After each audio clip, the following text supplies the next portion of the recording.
Hello, everyone. Welcome to our Climate Change AI webinar series. My name is Shafat. I am part of the tutorials team at Climate Change AI, where we facilitate the development of tutorials at the intersection of climate change and machine learning, much like the tutorial that our speakers are going to present to you today.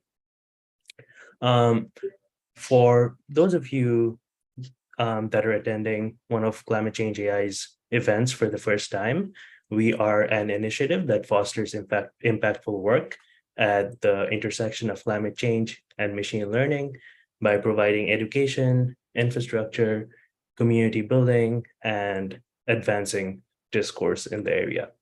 We encourage to check us out at our website, climatechange.ai, and you can also follow us on Twitter and other social media platforms.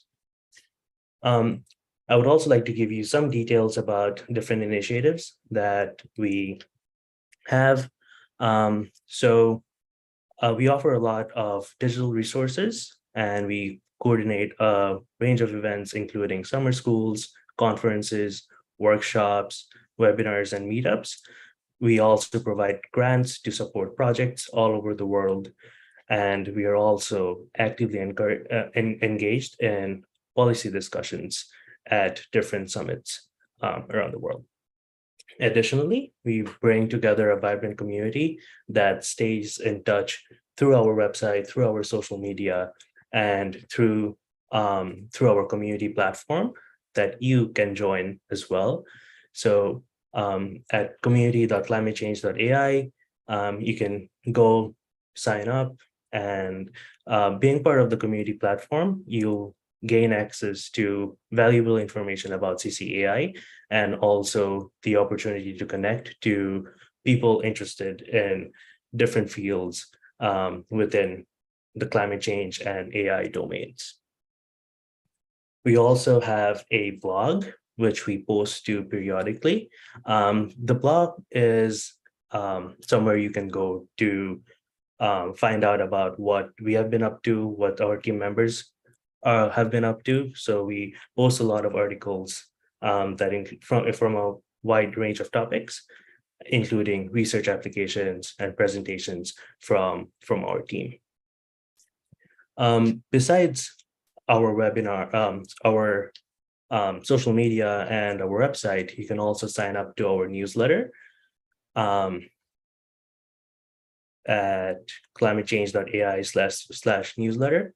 And the newsletter, we send it out periodically, and it usually contains really useful information and updates from CCAI. So you'll receive updates about conferences, about funding opportunities, recent projects that we have been up to, as well as job postings that we aggregate from within our community. All right. So for today's webinar, we have Professor John Kitchen and Dr. Zachary Ulysses. They will be presenting for 20 minutes each. And then at the end of the webinar, we will have Q&A from you. So we would like to ask you to scan the QR code on the screen right now. We will be using Slido for Q&A. So on Slido, you can enter your own questions and also like other people's questions. We will try to get through all the questions you have, but in case we are short on time, we will try to cover the most upvoted questions first. So while you are putting your questions in, make sure you react to the questions that other participants have entered. Okay, a bit about our speakers today. We have Professor John Kitchen. He completed his PhD in chemical engineering at the University of Delaware. He studied alloy segregation at the Fritz Haber Institute in Berlin, Germany. He then began a tenure-track faculty position in the chemical engineering department at Carnegie Mellon University in 2006. He is currently a full professor working in the areas of alloy catalysis, molecular simulation, machine learning, and data science. Dr. Zachary Ulysses completed his PhD at MIT with Michael Strano and Richard Bratz, and his postdoc at Stanford with Jens Norskov. Then he joined the Department of Chemical Engineering at CMU in 2017 as an assistant professor and then as an associate professor. He's now a research scientist in Meta's Fundamental AI Research Lab, working on AI and ML applications for chemistry and climate, and he is on leave from CMU. With that, I would like to hand it over to our speakers. Super. Thanks so much for the introduction, and thanks for organizing this. It's awesome to be able to bring so many different communities together, and all of these challenges at the intersection of chemistry, engineering, machine learning, policy, they're all incredibly complicated and require people from all different backgrounds to contribute. And so it's really important to have things like this to get everyone on the same page. So let me share my slides. There we go. That was good. Okay. So today I'm going to talk about the Open Catalyst project, and I want to give you guys an idea on the motivations for why we care about catalysis for renewable energy, how we use simulations to help us design new catalysts, and why we've built the data sets and models and leaderboards and challenges that we have for OCP.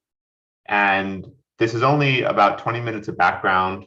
Afterwards, John is going to go into a little more detailed example, but that's really not a huge amount of time to learn everything about catalysis and these fancy machine learning models and how to apply them.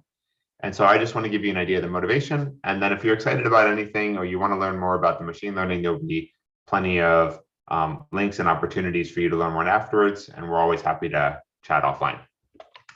So let's start with why do we care about catalysis in the context of renewable energy and climate change? So people have been talking about fuel cells for a long time now, and they've gotten really exciting recently because we're starting to see them in real life. And one of the most concrete examples that you see now is the Toyota Mirai. You don't see a huge number of them in the streets, but if you look carefully, you can pick them out from the other Toyotas. And a fuel cell is special because it's taking hydrogen stored in a small, very high pressure container and reacting it with oxygen from the air to form water and electricity. And then the electricity is used to power an electric engine. And the reason that this is so exciting is that the efficiency of these hydrogen fuel cells is generally much higher than you would find in a typical combustion car. You can use renewable electricity to make the hydrogen. And because hydrogen itself is very, very energy dense and obviously weighs very little, it's also a really good energy carrier if we just want to think about how to make these vehicles really long range.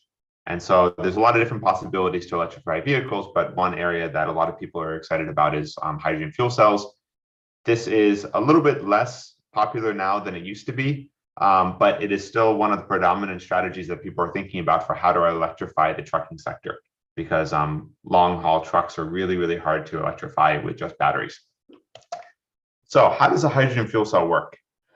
Basically, without going into a ton of details, the idea is basically we take hydrogen at the anode and we turn it into protons, which are basically charged hydrogen species in an electrolyte.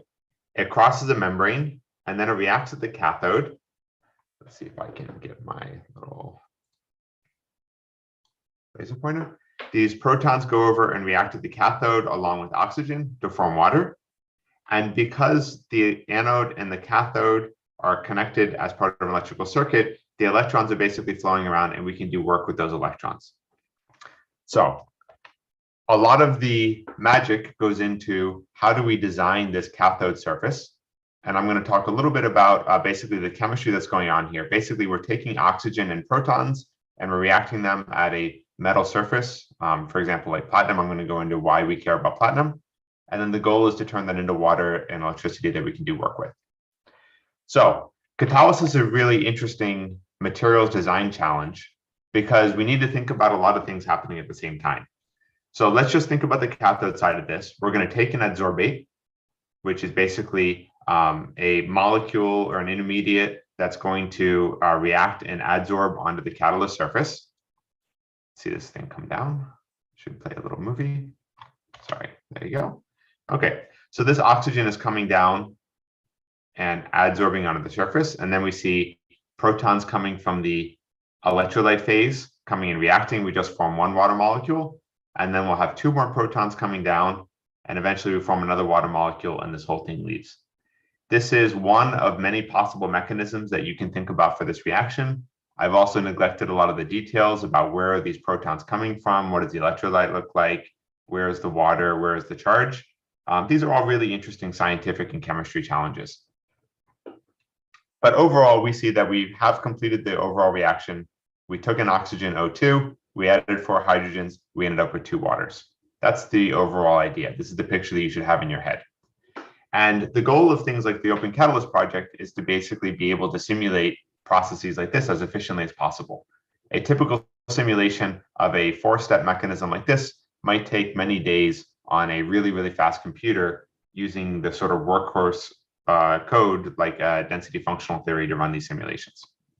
So I'm showing you platinum. Why are we choosing platinum for this reaction? We all know that platinum is very expensive. It's the sort of thing that you make rings and other jewelry out of. It doesn't seem like the sort of thing you want in an industrial process. So a lot of catalysis basically comes down to a Goldilocks principle. And the idea is if you make your surface too reactive, and in this case, the nickel is really reactive, it really likes these oxygens, and it likes them so much that it keeps them around. It might form some sort of surface oxide or just become fully terminated with oxygens. And eventually, this reduces the number of active sites. The entire thing shuts down. You are not making the water that you want to be making. At the same time, though, if your surface doesn't want to react with the reactants at all, you have another problem in that it's basically just inert and nothing happens. So you're mixing oxygen and hydrogen, but it just stays as oxygen and hydrogen. You're not forming the water that you want. And so platinum is special because basically it is just right. It is reactive enough to get things to react on the surface and form these important intermediates, but it's not so reactive that the things can't leave and you can't take the water out and then process the next oxygen coming in. And so this sort of Goldilocks principle is really important. Of course, the problem with platinum is it's super expensive, and we want to try and reduce that as much as possible. So one thing that we would like to do is find materials that are cheaper than platinum that are just as reactive. And actually, the Toyota Mirai uses a platinum cobalt catalyst. By the end of this tutorial, you should be able to run the calculations using the demo service yourself, work through the tutorial to help understand why platinum cobalt is a particularly good choice for this reaction. Okay, so what does this look like from a materials discovery perspective? So this is a slightly more complicated view of the same chemistry. On the x-axis, we have the OH binding energy, which is one of those intermediates. It's something that we can calculate with either OCP or density functional theory or other types of simulations. This is one property of the surface that we might be interested in. On the y-axis is the free energy of adsorption of OOH, another intermediate in the same reaction mechanism. And what's super interesting is that all of the materials that we know about end up on a line that correlates OH and OOH. That's one interesting thing. All of the materials seem to be correlated in these two properties. We can't tune them independently.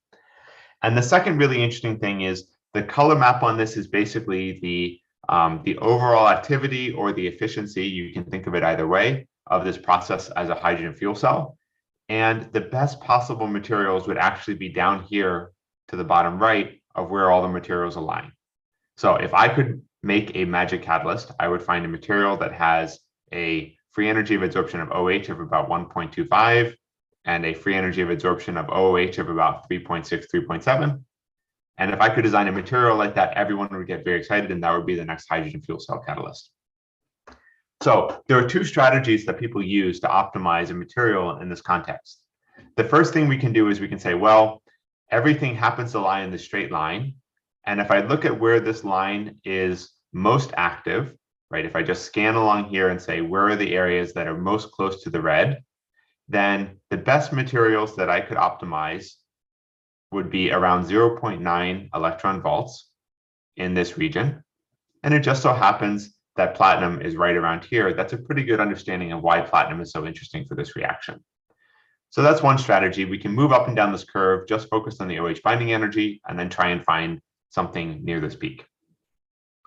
The other strategy that we could use, which is a little bit more creative and outside of the box, is let's try and find other types of materials that don't follow the same linear line and maybe move towards this peak that I wish we had materials at. And you can see that's basically what the chemistry community is doing. These circles and squares are basically fancy types of materials that people have tried to synthesize and come up with that lie a little bit off this line, moving in this direction, and may therefore be a little bit more exciting as a hydrogen fuel cell. Both of these are super common in the literature. You can find a ton of different research groups that have tried to optimize in this way. There's a really good review article by Ambarsh Kulkarni from UC Davis that basically goes into all the details and all the experimental and computational progress in this area. So where does OCP come in? Basically, the Open Catalyst project is trying to develop the dataset challenges that are necessary to get people to help solve challenges like this. And it's a collaboration between the Fair Chemistry team and fundamental AI research at Meta AI and the Department of Chemical Engineering at CMU. And if you're interested in the academic side of this collaboration, it's nice that we have John on the call. He's handling the chemical engineering side now. Please feel free to reach out to him and discuss. But it's really fun to have both industry and academia working together on a challenge like this, because again, there's so many different moving pieces here. It's really, really, really hard. So one of the first things that we realized when we started the Open Catalyst project a few years ago was that in this domain, we were really limited by the data set size. People had data sets of maybe thousands or at the most tens of thousands of simulations, but that wasn't really big data from like a natural language processing or image perspective. And so one of the first things we did is we released the OC20 dataset, which is more than 100 million training examples from these sort of representative simulations. It's a huge amount of compute that was run on idle resources at metadata centers. It's all open sourced. You can use it for whatever you want. It's licensed under a Creative Commons attribution license, commercial, non-commercial, it's all okay. And importantly, we released not just the dataset. We didn't just dump it online. We also released very specific train validation splits, and we kept the test set withheld.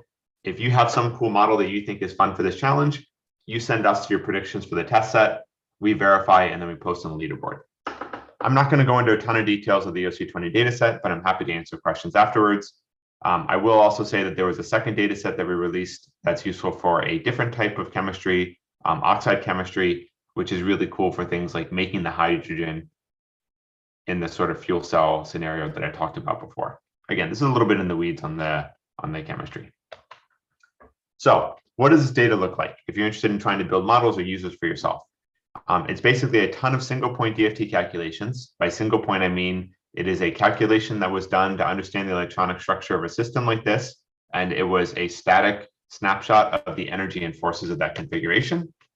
The input is 3D atomic positions and atomic numbers. This is an oxygen, this is a hydrogen. These are some other types of elements for the catalyst surface. And the goal of most of the models in OCP is to predict the energy of this whole configuration and the 3D atomic forces, which is the gradient, the energy with respect to the positions of each one of these atoms in the system. In some ways, a very easy problem. In some ways, a very complicated one because there's many forces and different atoms inside of the system that we want to try and model at the same time.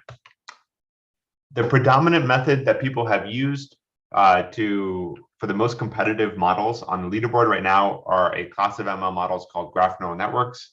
They're not the only way that you can think about this problem. There's lots of possible strategies here, but they're the ones that are currently most competitive for really large data sets in this area. And basically the idea is we turn this molecular simulation, this atomic structure, into a graph by saying every atom is a node and every edge is basically a neighbor of one of the atoms. And so after we go through this process, this starts to look like a graph. And then we can use all of the machinery in graph neural networks to basically try and predict properties based on the graph structure of this. There's a ton of really interesting ideas on how to basically think about how do I come up with the original graph? How do these atoms talk to each other? How do I make sure the graph neural network has the physical symmetries and other nice properties that we know have to exist in real life? So there's a ton of detail here. If you're interested, I'm happy to go into more discussion afterwards. This is a really, really deep area. I'm really excited about the progress, but there's also a lot of really interesting math. So it's a little bit hard to get too deep into if this is like the very first time you've seen a graph neural network. Okay, so hopefully, so far I've convinced you that catalysis is important. Simulations can help. We have the data sets now, and there are models that we can use to start to connect these things. But it's not just enough to have some models. We want to basically make the models as accurate as possible. And to do that, we've tried to make this a community challenge. So what have we done? We basically tried to make the problem as approachable as possible for people in the ML community by providing lots of data, and then also meaningful metrics, making it really obvious what do we want you to optimize, what would help us on the chemistry and chemical engineering side. And then we've also released a bunch of baselines of how existing models work for the current task. And if you go to the Open Catalyst project, opencatalystproject.org, there's a leaderboard. This is live, anyone can submit. You can see what are the latest models for these sorts of tasks. There's been a ton of progress I'm going to talk about in a second. Over the past few years, we've seen really steady improvements in the models for these sort of challenges. On the y-axis is basically the MAE, the mean absolute error, for how well these models can predict the relaxed energy, something like an adsorption energy in the task that I showed you before. And from the models that we had when that were released in 2017 to the most current ones, we're seeing really steady, something like 20% year-over-year progress in developing cool new models for this challenge. This is because of excitement from the community, people coming up with all sorts of different strategies, message passing networks, scaling these models up, finding fancy ways of training them. There's so many aspects of this problem. It really takes a community effort to try and solve it. This is representative of maybe what the most recent generation of models can perform at. We're currently at about 0.3 eV. Our goal is more like 0.1 to 0.2. So we still have a long ways to go. We haven't solved the problem yet, but we have seen steady progress, and it's only possible because of the community effort. Okay, let's see how well these do in practice. So these are 4 representative simulations that are in the OC20 training dataset. Each of these is a little local relaxation. We're trying to find the best configuration on the surface. We can watch these things settle down. The surface is moving a little bit. Sometimes the adsorbate rotates, which makes this a little bit complicated. And if we compare it to the same simulations that I showed you, the same models I showed you before, the original models in 2017 were doing some sort of crazy things. They're actually better than we expected at the time, but they are not that close to the ground truth simulation.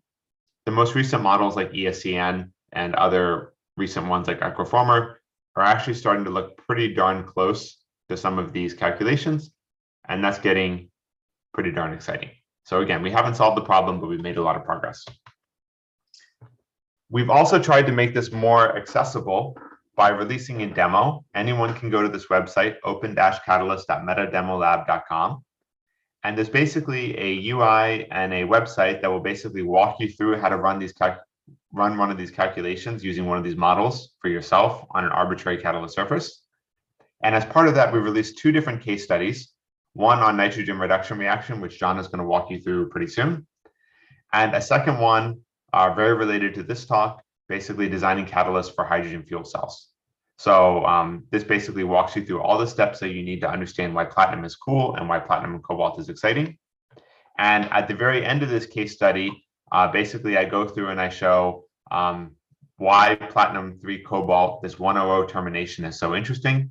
It basically has to do with the cobalt changing the lattice a little bit of the platinum, making it a little bit weaker and moving it up this volcano, which increases the efficiency. That's very exciting. And the other nice thing about adding a little bit of cobalt to this catalyst is it means that the entire catalyst is a little bit cheaper. Cobalt is not the cheapest element, but it's way cheaper than platinum. And so replacing about 25% of the platinum with cobalt is actually a pretty good strategy for reducing the total cost of the cathode in that material. So all of this is open, easily accessible. You can click through the links. You can see the simulations that we did. It uses the latest ML models.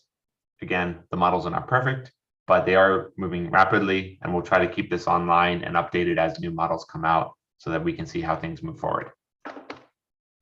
A couple of other very brief notes. Everything we're going to talk about today is catalysis, but there's many applications of molecular simulation in climate change. One area that we're really excited about right now is direct air capture. So we've been working with David Scholl and AJ Medford at Georgia Tech to basically try and build similar data sets and models for direct air capture. We're calling this Open DAC. It's not quite public yet, but we're hoping to have datasets, models, and leaderboard launched this fall.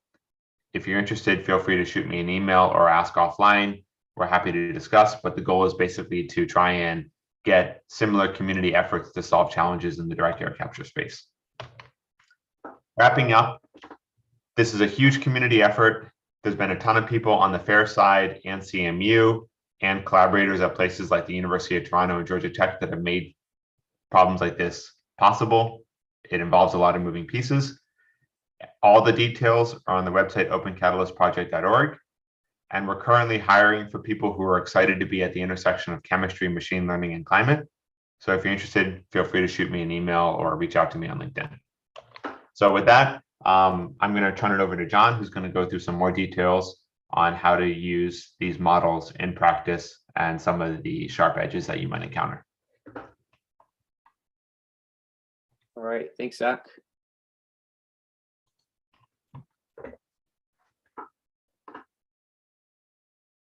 All right, so I'm going to pick up on a new application.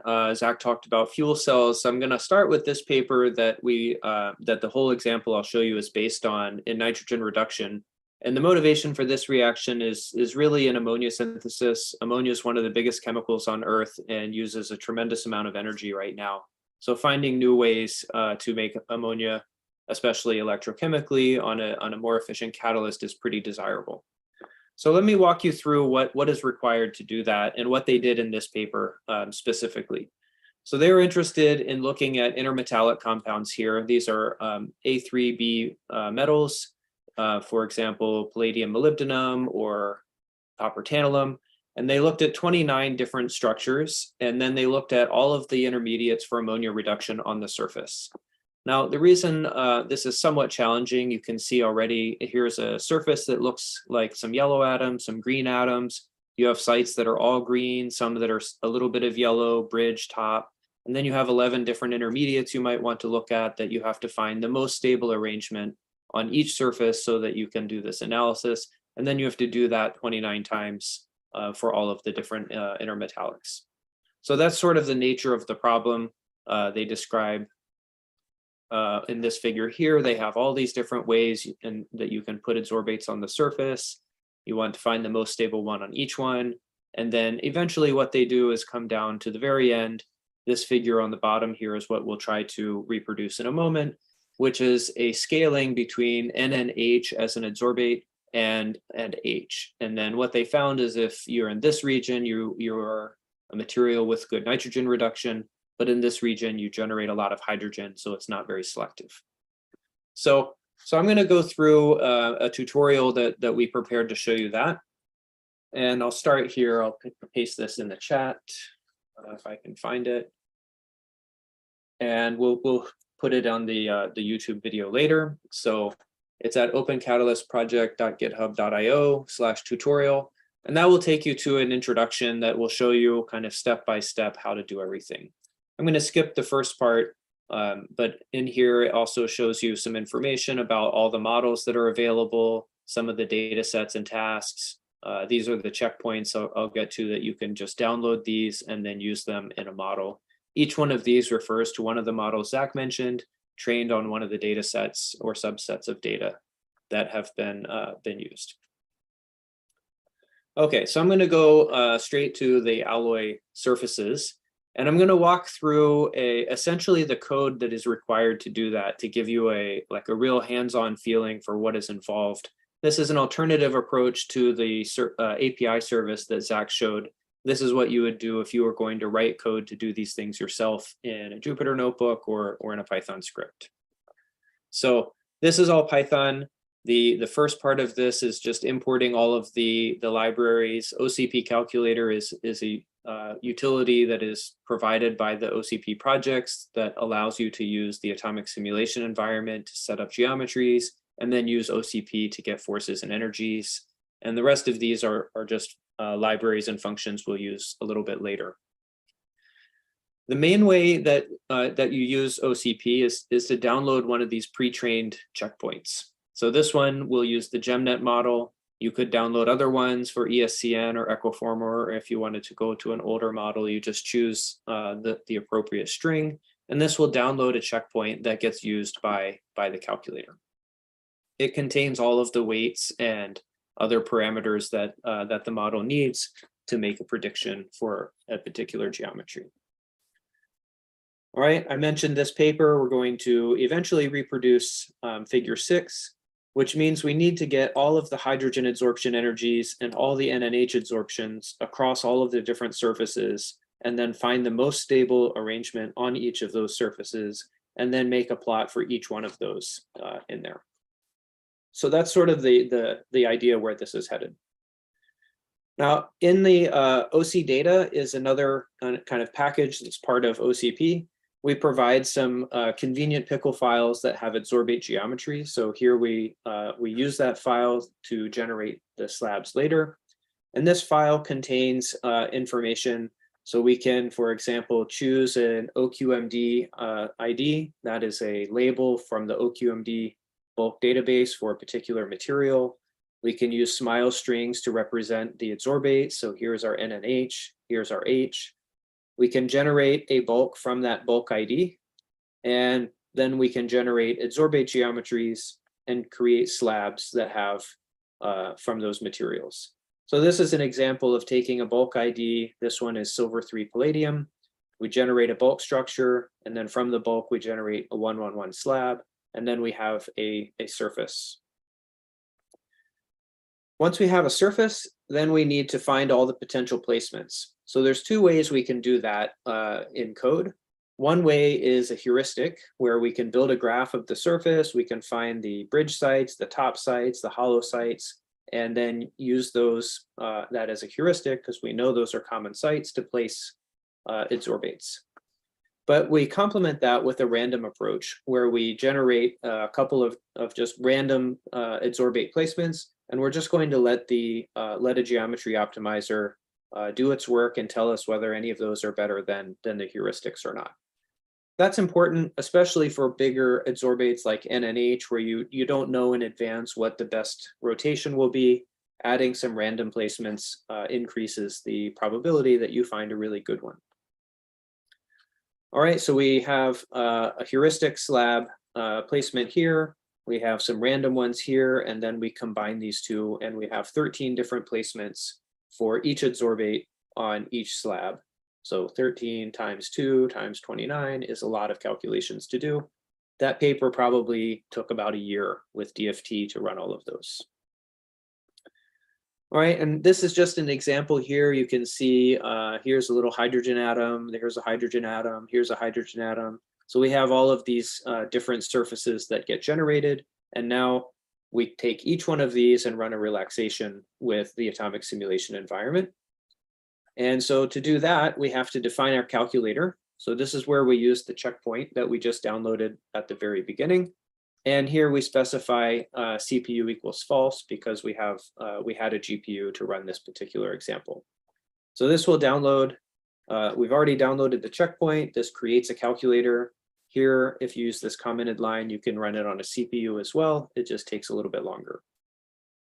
And this is all information that gets logged about the calculator that we have. Then, if you're familiar with ASE, the rest of this is standard ASE format. So we have the slab geometry with an adsorbate. We specify the calculator. We use a BFGS geometry optimizer. We store the results in a trajectory. And when we run this, it takes about 1.3 seconds to go from the initial guess down to a force below 0.05 EV per angstrom. And so that's about 1 second for this hydrogen geometry optimizer. So it runs quite a bit slower on a CPU, but it does actually run. All right, so that's sort of the proof of concept. The next step is running all of the systems. So to do that, we load all of the bulks that we're going to choose. They are listed down here. They're things like copper palladium, silver 3 copper, molybdenum ruthenium, etc. That gives us 19 bulk materials. Then we get the source ID for each one. And then this is a loop that will iterate through one of the examples. So here I just select one for illustration. And for each one of these, we make a bulk, we generate a slab, we place the atoms in the heuristics placements. We run all of the relaxations down here, and this takes about, I think 10, it takes about a minute per surface.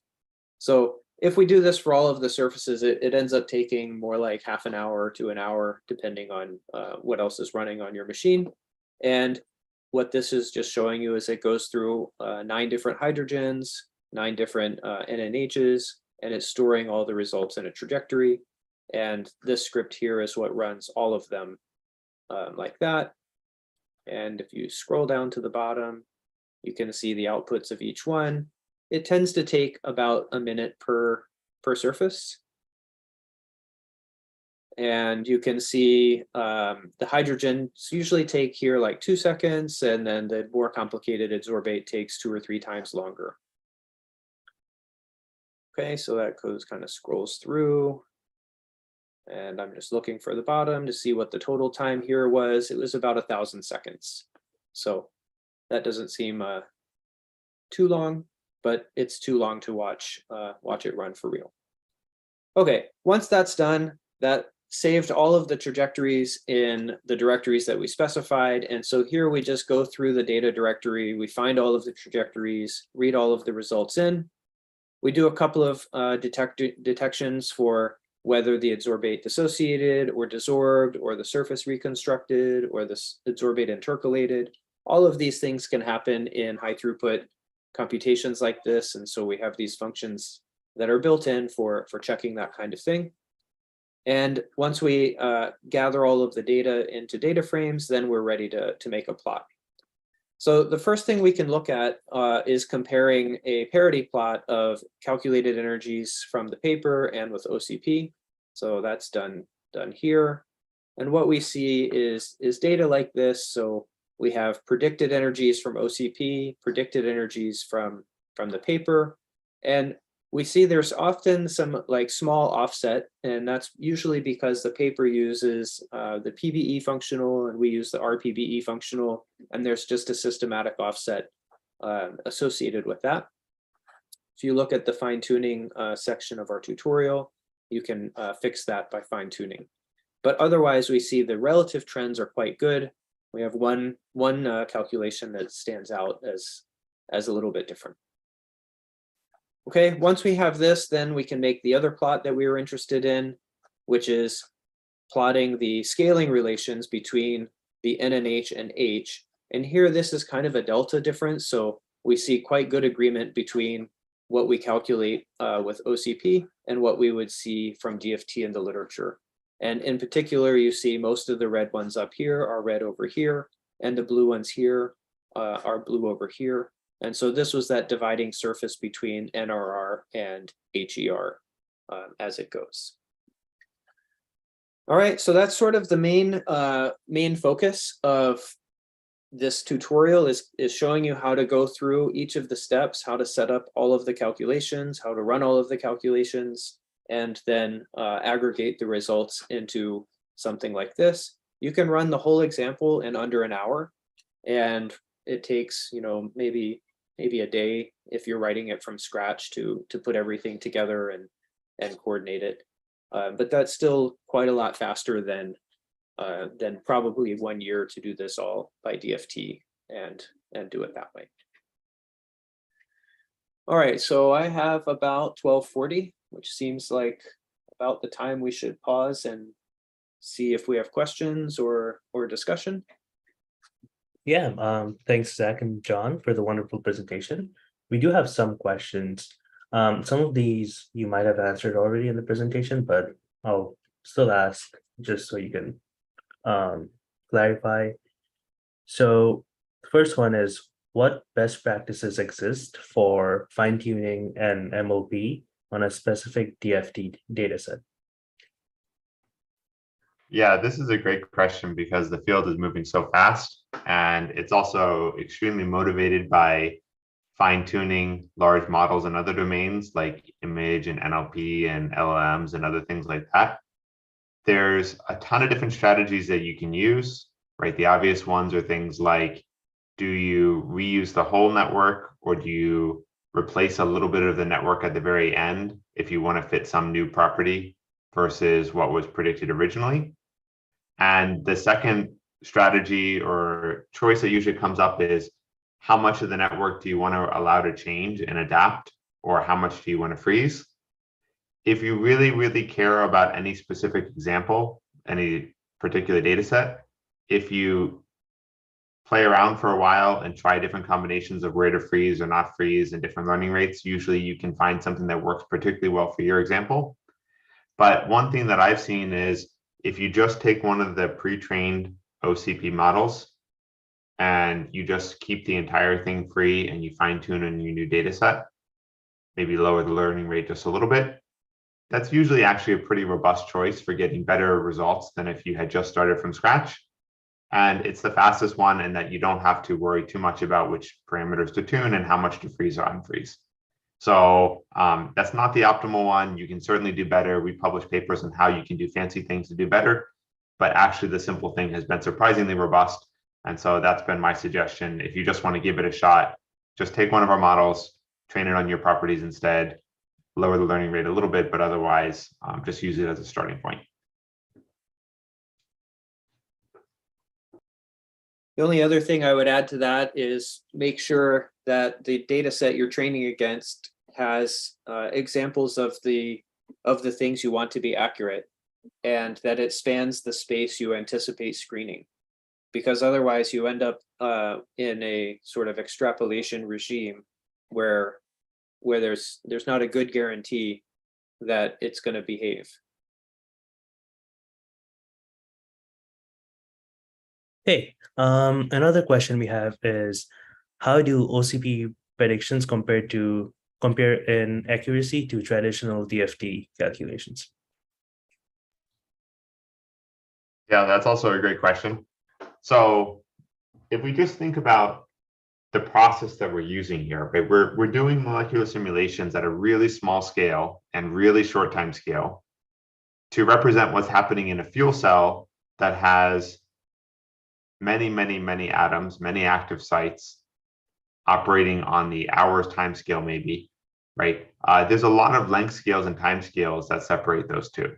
So there's a lot of areas that can add noise and error and make this a really hard process to connect atomistic simulations with the actual thing in practice. So if I had to put a number on how accurate the DFT calculations are for predicting direct adsorption energy calculations, and to be honest, like, the field doesn't have a huge number of things where we really 100% know the answer.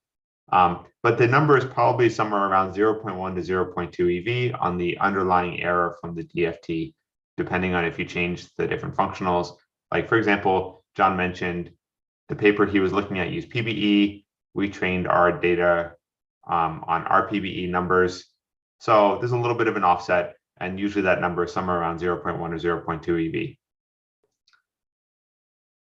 The best models that we have right now across all of OC20 different validation splits are something like 0.3 EV or so mean absolute error. So we're currently higher than that. But if you only look at metals, like the ones that John and I showed today, or you only look at simpler adsorbates, the error tends to be lower than the overall average, because those are a little bit easier than all of the things that we have in OC20.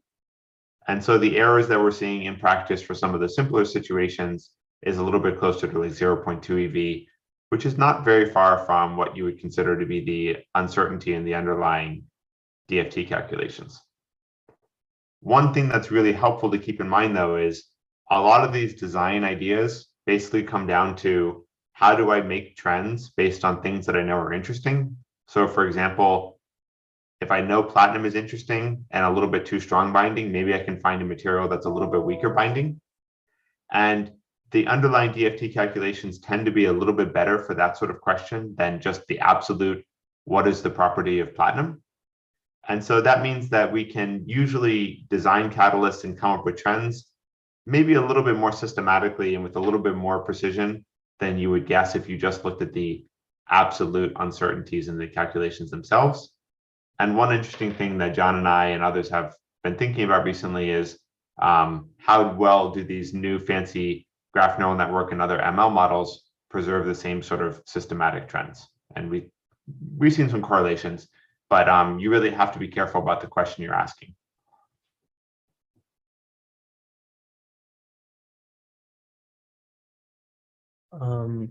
Next question is, how much time and resources can OCP models save compared to standard DFT? So the default strategy that we've been advocating is, if you really care about your chemistry and application, what you should use OCP for in its current form, the best models, is to help you figure out the best adsorption site or configuration on the surface, or maybe the top view, and the relaxed configuration, and use those as a starting point for DFT.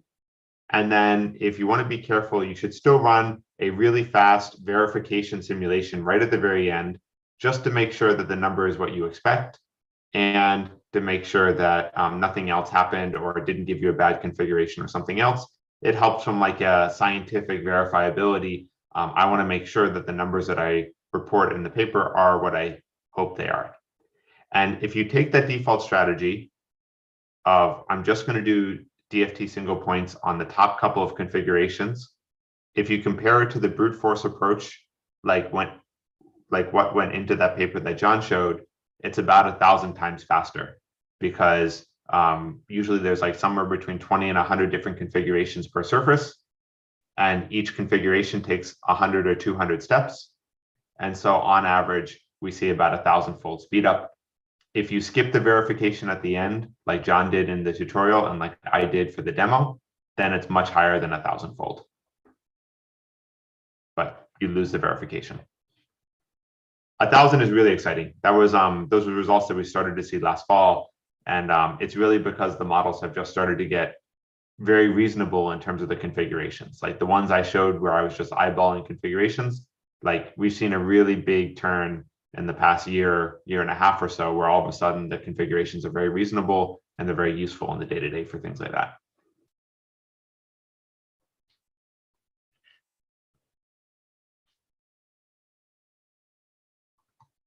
All right. Another question we have is, could it be considered to add chemical constraint in the training loss to train a model? Short answer, yes. That's an exciting area, something like the equivalent of physics-informed neural networks for physics-informed graph neural networks. There are people who are thinking about things like that. One of the leaders in that area that comes to mind is Hongliang Shin at Virginia Tech, has been thinking about how to incorporate known physical priors into some of these networks to help understand and make sure that they are predicting physically important things for the downstream task of catalyst discovery. However, those models, even though they incorporate some physics and it helps with maybe the understanding and trying to tease apart what's going on, the explainability aspect, they also haven't really been shown to be significantly more accurate in practice compared to just throw out all the priors and fit a large GNN on all the data we have. So that's not to say that the strategy can't work. It's just that none of the things at the top of the leaderboard right now are using strong chemical priors in that process. But I would really, really love for someone to come along and come up with some sort of physics-based model or some sort of type binding code that can adapt to these sort of interesting configurations, or come up with some hybrid that does better than just purely data-driven. I think that would be super cool. We're just waiting for someone to come along with the clever strategy to make it work in practice. And that's one of the exciting things about having leaderboards like this and challenges is it really comes down to community contributions. And so I really hope that someone tries that strategy and gets better results than the current top of the leaderboard sort of models.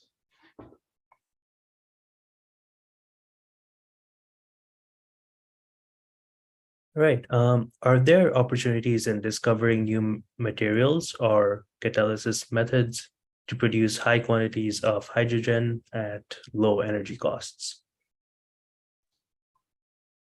Also, yes. So John talked about how do you make ammonia from nitrogen. That is also a really cool fuel source, energy carrier. I talked about how you take hydrogen and combine it with oxygen to make electricity. But we didn't talk very much about where the hydrogen comes from.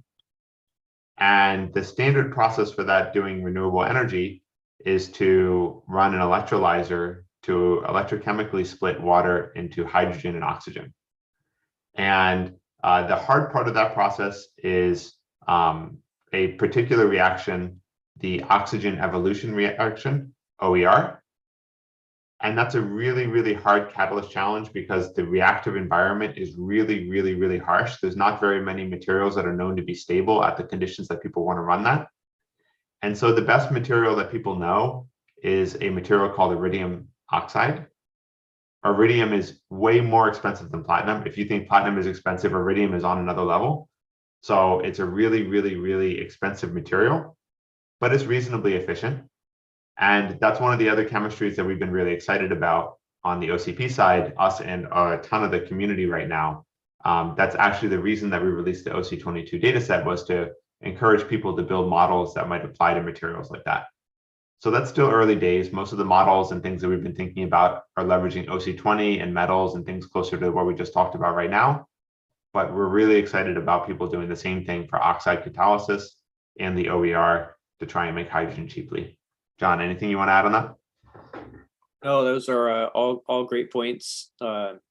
You can incorporate these models into all kinds of structure discovery algorithms, cluster expansions, any kind of structure search that uses genetic algorithms or swarm algorithms, where you need to generate structures and evaluate their energies and forces. You can use these models for. So.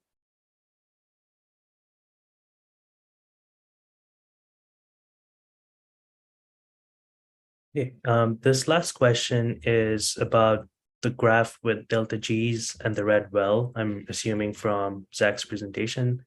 The question is, have you tried traversing the deep network's latent space to find which catalyst would be in that low energy space?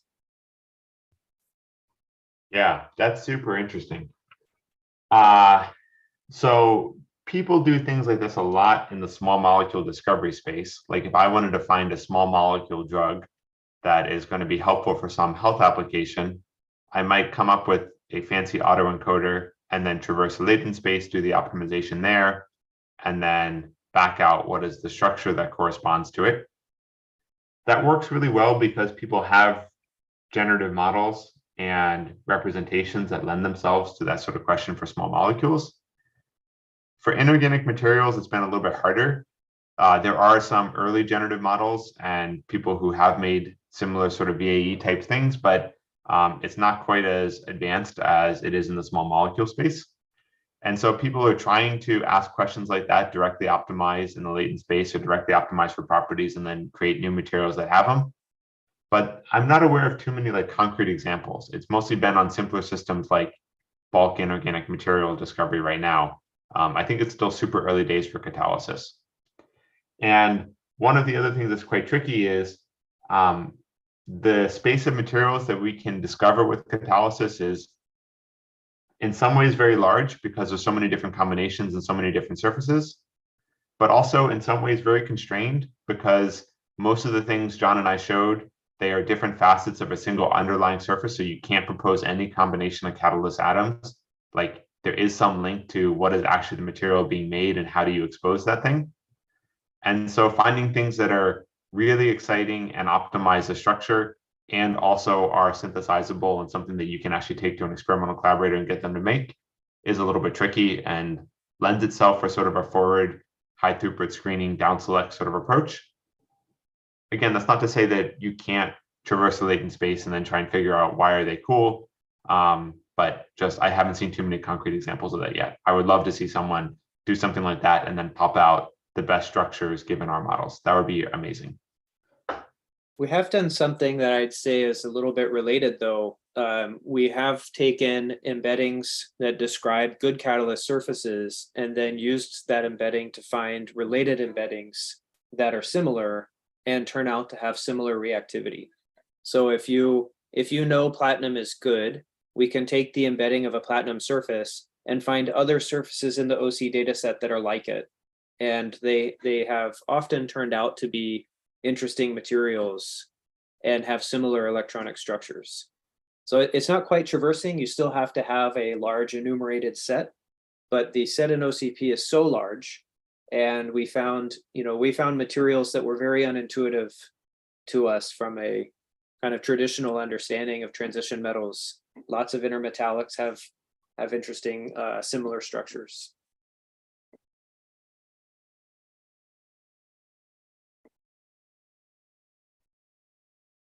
Hi, I was just wondering if you had time for one last question. Sure. Great. So I was wondering, do you have any idea of what's the impact of the input configuration of the adslab, meaning the binding sites and the adsorbate orientation that you choose on the relaxed structure or the relaxed energy of the system? Because you choose both sort of randomly, and I was wondering, in practice, how important is it in the prediction of the relaxed energy? Yeah, Critical. Yeah, so it's sort of the same as in DFT. In catalysis, I guess taking a big step back, in catalysis, there is an idea of a reaction that is structure sensitive or not structure sensitive. And so some reactions don't seem to be bothered or changed very much by choosing 111 or 211 or some other surface. But some do. And so the coordination of the specific site you're looking at can be quite important. And then which site gets chosen can also be quite important. And so the strategy I laid out in the tutorial is to try a large number of them so that you increase the probability you find the most important one. Like, we never know in advance what's the most important site. So we have to try as many as we have a budget for, and then evaluate those to see which one is most likely to be the case, the best one. Yeah, I think maybe just following up on that real quick. So I didn't highlight it just because we're getting close to the deadline, but one of the things that we're excited about this year is the current OCP challenge, which you may have already looked at. I think you're probably in the know, but basically we're hoping that people come up with better models and better heuristics and other strategies of doing this optimization. And I'm highlighting this just because this is sort of my internal picture of what's going on. Let's see if I can find that again. It's a very corrugated surface. There's lots of local minima. A lot of those minima are very similar to each other. It's a little bit subtle as to which one is the best one, and you need very accurate models to do so. And if you have a corrugated surface that looks like this, multi-start random search is not a terrible global optimization technique.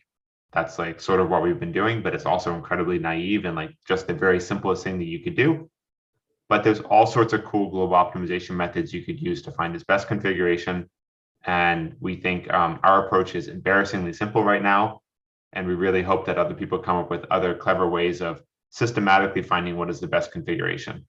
But the only reason that this is important is because some of these configurations are way better than others. And it's really important to find the best one to get the chemistry right for the examples that I showed and John showed. And if you just guess a random structure and you don't get the best one, you can often be off by many tenths of an EV or sometimes more, and then lead to completely incorrect insights, which we've seen happen both in my lab and elsewhere. It's just easy to miss configurations. And that's one reason why we're so excited about this latest generation of models. So you would say that the relaxed energy of a system in real life, like in real life experiments, is driven by like the best configuration possible of the system. Yeah, these systems are really dynamic. John and I showed a bunch of sort of static pictures of relaxations and stuff happening, but that's not really real life. There's temperature, things are wriggling around, lots of things are happening. And so you can think of these systems as situations where molecules are going all over the place, trying all sorts of random things with thermal energy. And if you're not limited by kinetics, then eventually you end up in a situation where the probability of being in any given state is related to the energy at that state, where the lower ones win. And so therefore, like, it's not like there was one precise place that the molecule actually is. There's probably a distribution, but because that probability is in an exponential, it is extremely strongly weighted to the best possible configurations. And so that's why we focus on it. But if you had a million configurations that were all approximately the same within thermal noise, then even the question of what is the best single site is like not exactly a well-posed one. And you probably need a larger simulation to help you resolve that anyways. That's one of the reasons why this area is so interesting, right? It's like, it's a very, very dynamic system, and we're trying to use just the simulations that we have available in order to help us make decisions. But like, there's so much additional complexity you can add in here for these interesting cases.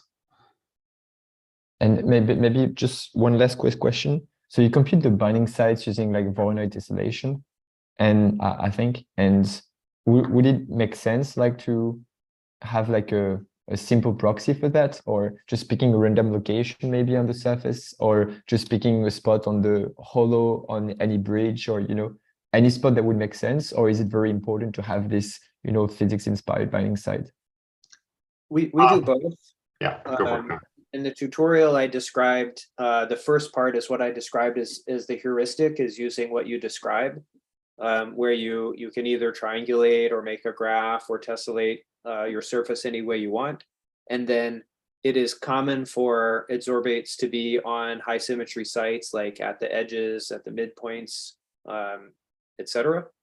But then there's also lots of times where you, in a more complicated adsorbate, it's just not that simple. And then we augment it with random placements. So we combine this heuristic kind of tessellation driven placement as you described it with random placements, again, to increase the odds that we find the most relevant geometries. But there's also, I mean, just to point out, there's also strategies that you could use that don't require an explicit enumeration of placements ahead of time either. So for example, simulated annealing from the physics community or minima hopping are two very general strategies that you can use to try and find global minima, starting from a single configuration and then alternating exploration and exploitation phases to try and optimize structures that you find. So that's also really a fine, valid approach. It's just still very early days to see what works with these cool new GNNs. And one thing that's fun is that the GNNs are now fast enough that you can try a lot of these strategies and see what works, where it used to be many hundreds of hours of DFT experiments every time you proposed a new global optimization method. You just had to like let it run and figure it out. Now we can iterate very quickly. And so that's one of the things that we were hoping to get from the community as part of this current challenge at NeurIPS, is more interesting exploration, global optimization strategies for this space as well. That makes sense. Thanks a lot for your answers and your time and your presentation. All right, thanks for listening. Yeah, I think that's all the questions we had. Thanks again, John and Zach, for the amazing presentation. And thanks everyone for attending. Just some quick announcements. Our next webinar will be on October 18th, and we will be presenting on biodiversity monitoring. So look out for an email sending you an invite to sign up for that webinar. We would also like to share that CCAI is going to hold a workshop at NeurIPS 2023 on December 16th. And we are accepting applications, accepting submissions until September 29th. And you can find more information about that on our website, climatechange.ai. All right, thank you, everyone. I hope the presentation was helpful, and I hope to see you at the next webinar. Thanks for listening. Bye.